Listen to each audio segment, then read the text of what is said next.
அஸ்ஸலாமு அலைக்கும் வரஹ்மத்துல்லாஹி வபரகாத்துஹு.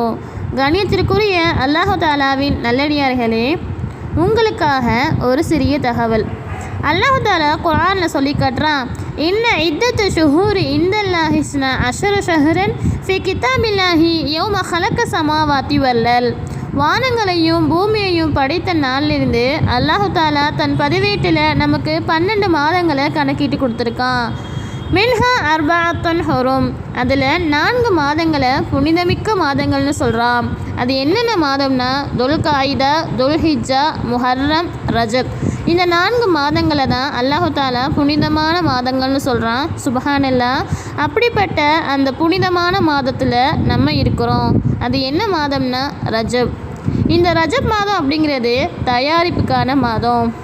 இந்த மாதத்தில் நம்ம நல்ல அமல்களை தயாரித்து வச்சு அடுத்ததாக வரக்கூடிய ஷாபான் மாதத்தில் நம்ம அறுவடை செஞ்சு அதுக்கடுத்ததாக வரக்கூடிய ரமலான் மாதத்தில் நம்ம பலனை அனுபவிக்கணும். அதுக்காக தான் இது தயாரிப்புக்கான மாதம்னு சொல்கிறாங்க. ரசூல் ஸல்லல்லாஹு அலைஹி வஸல்லம் அவங்க இந்த மாதம் வந்துச்சுன்னு சொன்னால் ஒரு துஆ ஓதுவாங்க.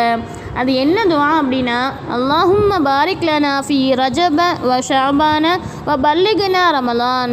யா அல்லாஹ், எங்களுக்கு ரஜப் மற்றும் ஷாபான் மாதத்தில் அதிகமாக பரக்கத் செய்வாயாக, இன்னும் எங்களை ரமலான் மாதத்தை அடைய செய்வாயாக என்ற துஆவை அளவுக்கு அதிகமாக ஓதுவாங்க.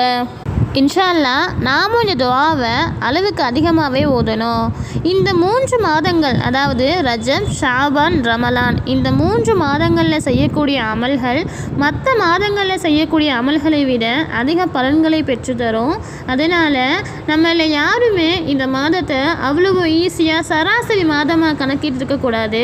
அதிகமான அமல்களை செய்து நாளை மறுமையில் வெற்றி பெற்று சுவனம் செல்லக்கூடிய நன்மக்களாக அல்லாஹு தாலா நம் அனைவரையும் ஆக்கி அருள் புரிவானாக. அஸ்ஸலாமு அலைக்கும் வரஹ்மத்துல்லாஹி வபரகாத்துஹு.